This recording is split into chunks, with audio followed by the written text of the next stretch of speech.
Portugal é um país muito original e é disso que vamos falar hoje nestas conversas com pedalada. Eu ando assim a abanar porque estou a andar numa bicicleta daquelas de fazer ginástica em casa. Exatamente, o pedal a pedal não sai do mesmo sítio. O finge que anda, mas não anda. O marcar passo, neste caso o marcar pedalada. Marcar pedalada! Lá está a gente a marcar pedalada. Mais uma originalidade portuguesa. Não, há malta a fazer isso. Há malta a fazer isso pelo este mundo inteiro. Bom, qual é a originalidade de Portugal? Nós tivemos sempre coisas muito originais. Eu recordo-me que pouco tempo depois do 25 de Abril falava-se, isto a nível político, não é? Falava-se de socialismo à portuguesa. Pronto, era uma maneira de dizer que isto não era a União Soviética. E era uma maneira eficaz, se calhar. Se calhar podiam recuperar essa, de socialismo à portuguesa. Mas não. Parece que agora há uma nova originalidade que é o fascismo irónico. O fascismo irónico consiste em pessoas que manifestamente adoram essa ideologia, gostam dessa ideologia, têm saudades dos tempos em que essa ideologia esteve no poder, têm de dizer que não são nada a favor dessa ideologia. Você é a favor de presos políticos? Bom, alguns bem que mereciam ir aí e tal, mas eu sou contra. Estou a ver o género. O que é que acha da guerra colonial? Tenho muita honra, defendi a minha pátria e tal, mas ouça, a guerra colonial afundou a pátria. Pois é, mas era injusta. É como quem diz, eu não me estou a meter com os ex-combatentes. Vamos lá ver. Porque havia pessoas que não sabiam como é que se haviam de livrar daquilo. E depois também é muito discutível o que é mais corajoso. Se é a pessoa deixar-se ir no rebanho e ir para a guerra disparar tiros, se é a pessoa pôr-se ao fresco daqui por fora, contra todas as adversidades que irá encontrar. Até porque isto não era a faixa de Gaza. Mas também era difícil sair daqui. Saía-se assalto. Saía-se por meio a pé. Saía-se das mais, eu sei, de passagens para fora de Portugal, das mais variadas maneiras e formas de histórias que me contaram. Pessoas que eu conheço fizeram isso. Estive com eles, porque também eu fui daqui para fora. E havia um problema. É que nessa altura saía-se de um regime fascista, que era Portugal, e entrava-se num regime fascista, que era a Espanha. Embora os espanhóis tivessem um bocado a marimbar que a malta passasse, mas era preciso atravessar a Espanha toda depois. E depois ainda passar outra fronteira, que era para a França. A partir daí as coisas lá iriam. E é este país que teve pessoas a sair daqui das mais variadas formas, mas não foi uma, duas, três, e não foi apenas por causa da guerra colonial, onde foram muitos milhares, durante os anos que durou a guerra, 12, 13 anos, muitos milhares, dezenas de milhares, que se puseram ao fresco daqui para fora. Mas houve grupos inteiros que organizaram a sua debandada. E houve até um pelotão. Há essa história, devia haver um filme sobre isso. Um pelotão, fugiram quase todos, um pelotão, já estavam na tropa, e foram-se quase todos embora, incluindo os milicianos oficiais.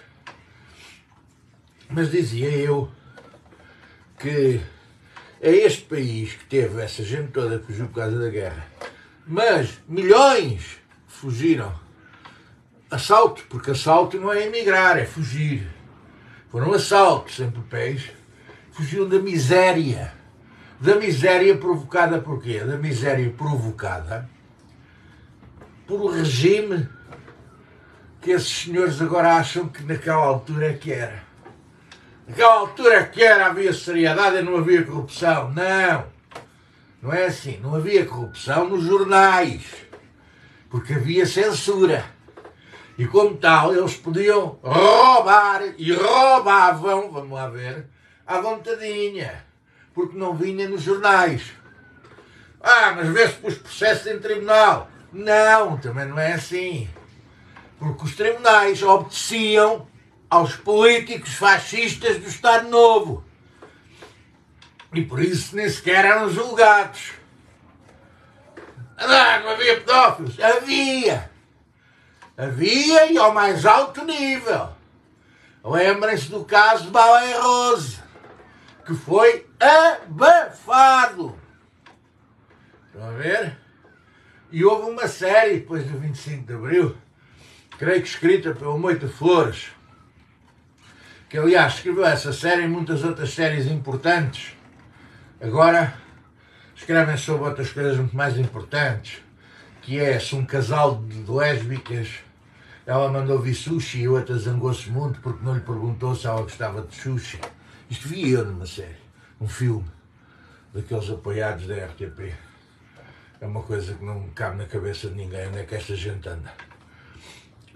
Mas enfim, dizia eu, havia isso havia de maneira. Havia tudo pior do que há agora, muito pior. E pior porquê? Porque não se sabia.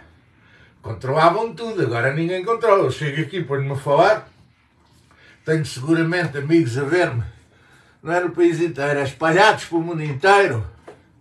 E portanto agora não poderiam fazer isso. Nem um javardo como o Putin poderá fazer isso, porque ele lá tenta abafar só na Coreia do Norte. Como? Não há internet.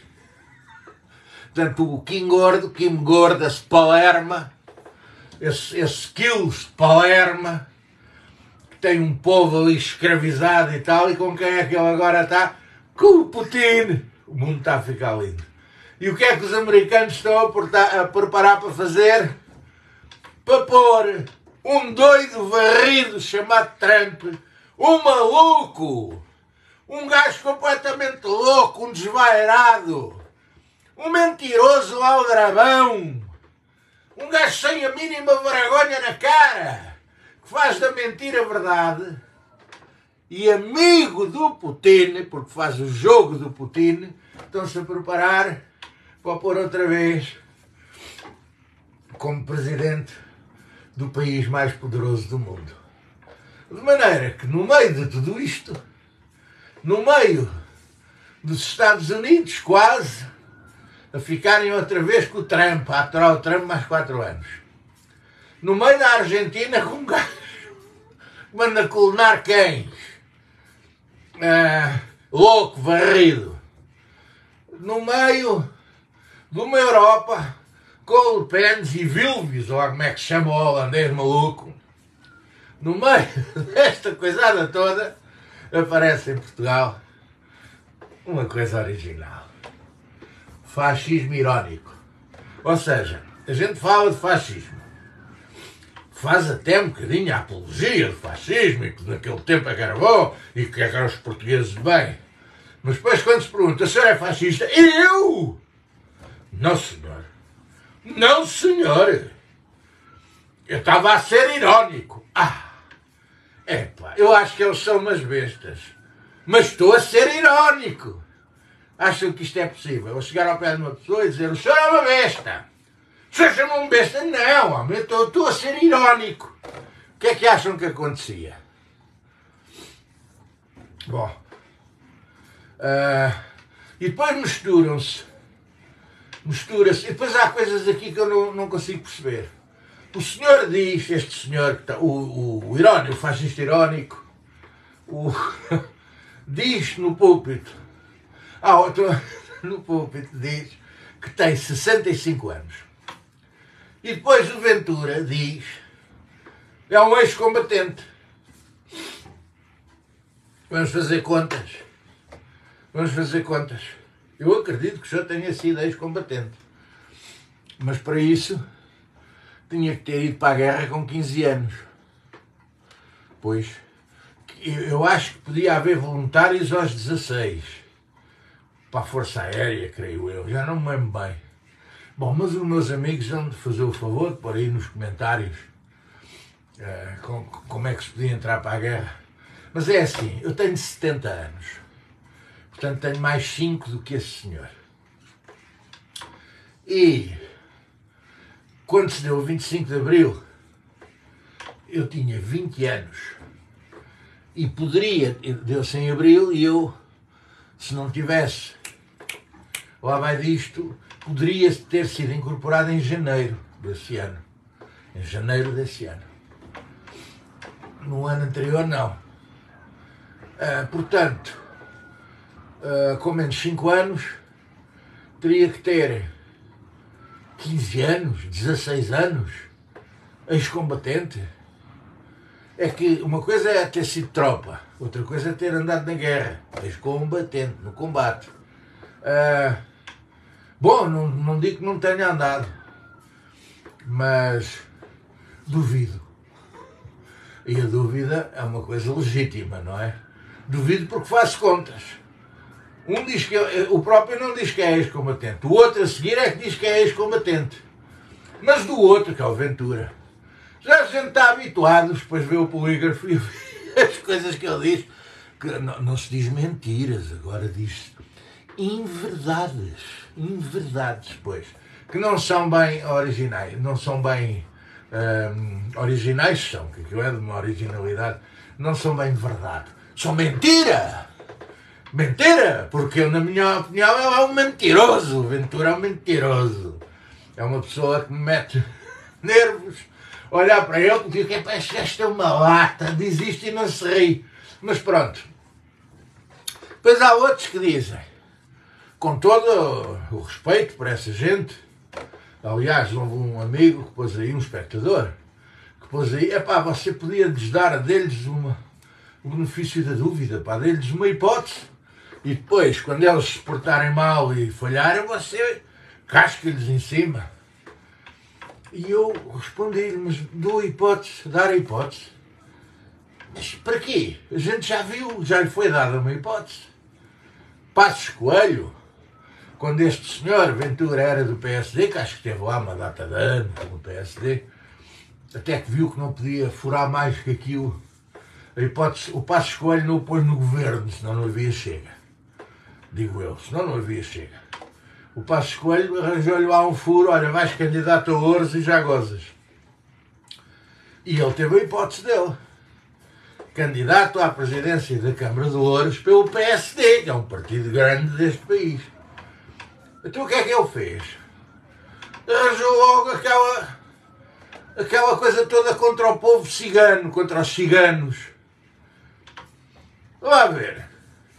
Os ciganos são portugueses, nasceram cá e estão cá há muito mais tempo que outras pessoas. Os descendentes, como povo, os ciganos estão cá. Eu penso, quer dizer, andei a ver, os ciganos são originários da Índia, uma tribo da Índia que foi expulsa, enfim. Histórias de judeus e palestinianos é o que há mais por esse mundo fora. Mas dos ciganos ninguém fala. Porque, vamos ver, o Hitler exterminou 6 milhões de judeus. Mas acho que exterminou também entre 1 milhão a 1,5 milhão de ciganos. Mas dos ciganos ninguém fala. Da mesma maneira. Gaseados e fornos com eles. Mas dos ciganos ninguém fala. Falam para dizer mal. Mas ninguém vê o que é que se tem perseguido essa gente. E claro,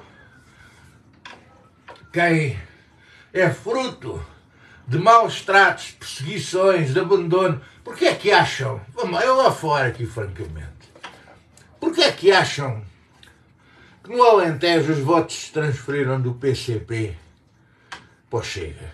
Isto é duro estar a dizer isto, mas eu acho que foi por causa do do desprezo que ambos têm, Chega e PCP, pelos ciganos. Sim, sim. Sim, no Alentejo existe muito PCP e existe muita coisa contra os ciganos. Eu lembro-me, num município do Alentejo, gerido pela CDU, portanto pelo PCP, estar lá num campo letreiro a dizer: é proibido acampar durante a noite. E eu perguntei: então, mas acampar durante a noite deve ser por causa do litoral alentejano, há o problema das caravanas, as pessoas ficavam ali e ficam. E eu perguntei: mas que também vêm para aqui turistas, porque aquilo é lá no sítio. Não, é por causa dos ciganos, pá. Ah, bom, ok, sim senhor, boa. Progressistas.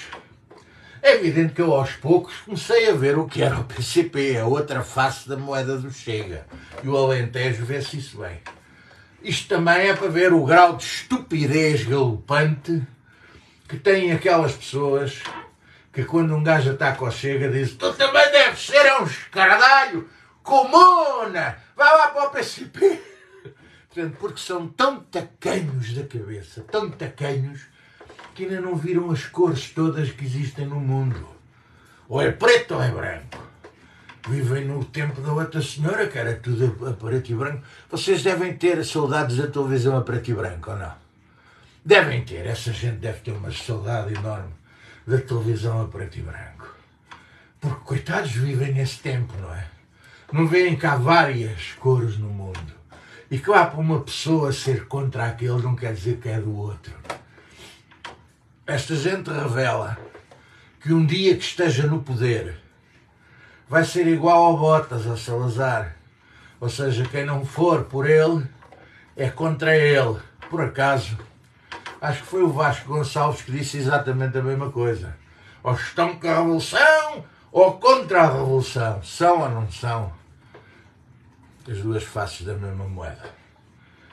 Mas esta gente revela que, dizia eu, quando chegar ao poder, se algum dia chegar, e eu acho que Portugal é original, vai alimentando isto, vai dando para a gente e dizendo umas coisas, mas eu acho que eles nunca vão cheirar sequer a parte de baixo da cadeira do poder, quanto mais a de cima. Acho eu. Tenho essa esperança, e a esperança é a última coisa a morrer. Tenho essa esperança e a esperança é a última coisa a morrer. Mas essa gente revela que se lá chegasse, quem nem fosse como ele estava desgraçado. Essa gente revela que ia fazer como a Salazar. És de acordo com o regime, tens o emprego. Não és, vai à vida, pá. Vai lá para a Coreia do Norte, pá. Vai para a Venezuela, vai para Cuba. Olha o malandro, queria vir trabalhar aqui para uma empresa pública e é um escardalho. Não, senhor, rua! É porque ainda não estão no poder e já vão mostrando aquilo que vão fazer, aquilo que fariam se alguma vez lá tivessem. E também vão mostrando aquilo que não fariam. Dizem que fazem, mas não vão fazer. Principalmente aquelas promessas sem se descobrir onde é que vai buscar o dinheiro. E eu pensei, bom, deves ir instalar uma máquina de fazer notas em casa de cada reformado, não é? Para poderem ter tanto dinheiro, não é? Acabando com os impostos e aumentando as despesas. Boa, eu acho bem, acho que se diminui os impostos. Diminui bastante, porque o dinheiro tem que ser bem gerido e há muito dinheiro aí mal gasto. Muito mal gasto. Mas não vamos embarcar em tudo. Só se fossem dar uma maquinazinha, a gente dá a manivela, saem notas de 10 euros, 20 euros para reformados, não é preciso mais. Não é? Pois. Até não é que o Palerma. O Palerma sou eu. O Palerma sou eu. Nada de pensar que eu estou a dizer que é o outro. O Palerma pensou uma coisa destas. E não é que depois o inteligente, este sim é ele, claro, é ele, vem numa imagem dizer: só se fosse pôr uma máquina de fazer dinheiro em casa de cada um. Em relação a outro assunto.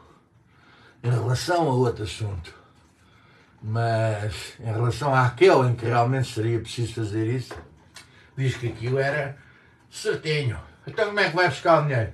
Acaba-se com a corrupção e temos dinheiro. Boa. Não está mal. Não está mal. Portanto, acaba-se com a corrupção e temos o dinheiro. Bom, vamos lá ver.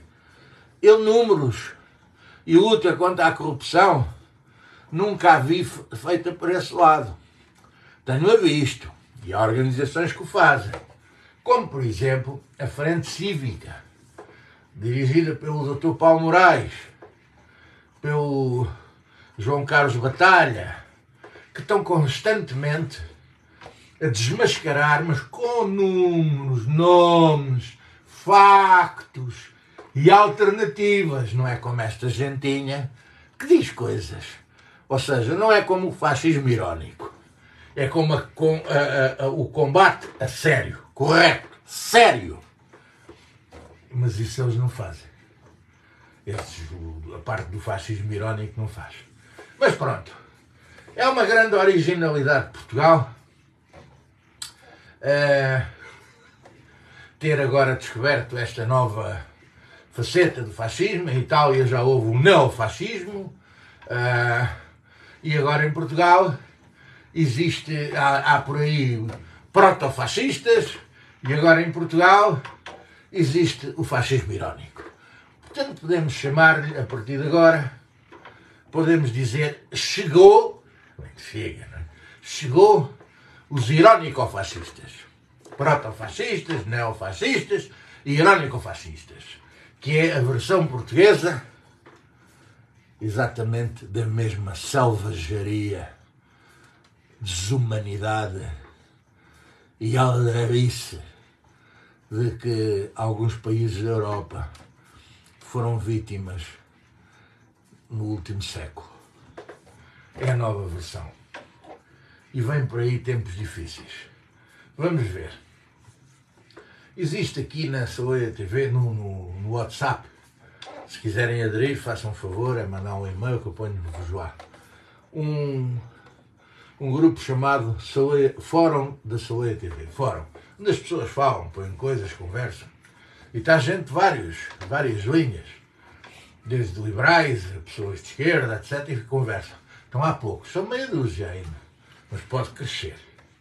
Onde civilizadamente, coisa que não se consegue com os irónico-fascistas, onde civilizadamente se falam dos assuntos que nos interessam. Se quiserem, mandem um e-mail que eu acrescento-vos lá nestas condições.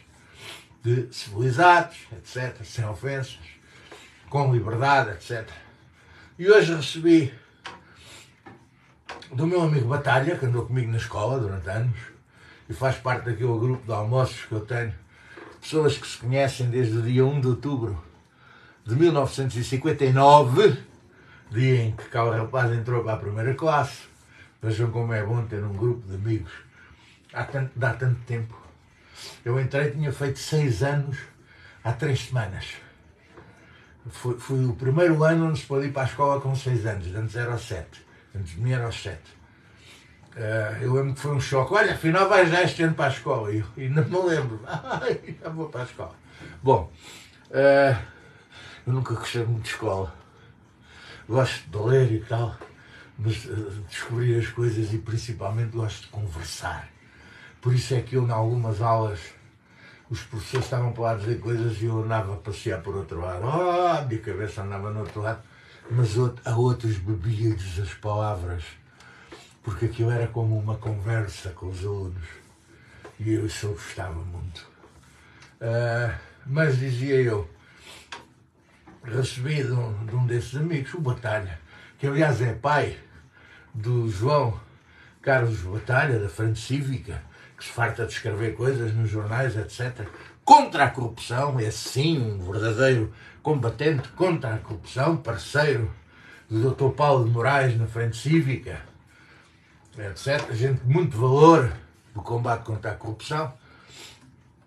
Aqui umas, como é que eu ia dizer, uns números muito engraçados e que são bons para a gente ficar a pensar. E para eu acabar esta pedalada já estou cansado, que é o seguinte: as 5 pessoas mais ricas do mundo, eu ia dizer homens, mas depois vem-me chatear, Homens pode ser mulheres, sabe? Eu essa do género também já dei. Eu aprendi que homem, com H, quer dizer humanidade. E quer dizer homens e mulheres, somos humanos, quer dizer seres humanos. Portanto, eu aquela dos cidadãos e das cidadãs. É engraçado. Porque os poetas já não querem que se diga poetisa. Não, é poeta. Nas outras coisas, querem que a gente ande sempre a dizer o masculino e o feminino. Epá, decidam-se, caralho. Decidam-se lá como é que querem. Não tenho pachorra para isso. Acho até uma tontaria quando dizem todos e todas, isso então desligou o canal. Podem ter coisas muito interessantes para dizer a seguir. A morte água, todos e todas, pá, desligo o canal. Ela até pode dizer coisas muito acertadas, mas por aí não vai lá. Não é por aí, não se percam com isso. Nenhuma mulher ficou mais livre por dizerem todas.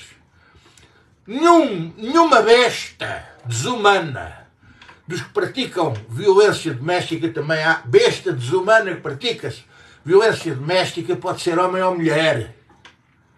Mas isso é para outro assunto. Dizia eu, as 5 pessoas, 5 homens, 5 pessoas mais ricas do mundo, mais do que duplicaram a fortuna desde 2020. Atenção, as 5 pessoas mais ricas do mundo desde 2020, mais do que duplicaram a fortuna que tinham. E isso, no conjunto dos 5, dá 13 milhões de euros por hora. 13 milhões de euros por hora. É aí que está a resolução de muitos problemas de carência na humanidade. É aí que está a resolução. É esse dinheiro agarrá-lo. Uma pessoa já é tão rica, que ser rico mais 2 ou 3 ou 4 vezes, isso é esta teoria da riqueza, de ficarem tão ricos. Enquanto 60% das pessoas viram os rendimentos diminuir nos últimos 4 anos. Portanto, a diminuição de milhões, muitos milhões, que é 60% da humanidade, onde é que está? Está nesses 13 milhões por hora que esses galifões ganharam nos últimos 3 anos, não é? Desde 2020, 3, 4 anos. Isto é uma coisa terrível. É uma coisa realmente que, dizia eu, é tão estúpido como as bombas atómicas. Epá, quantas bombas? A Rússia tem 5.000 bombas atómicas.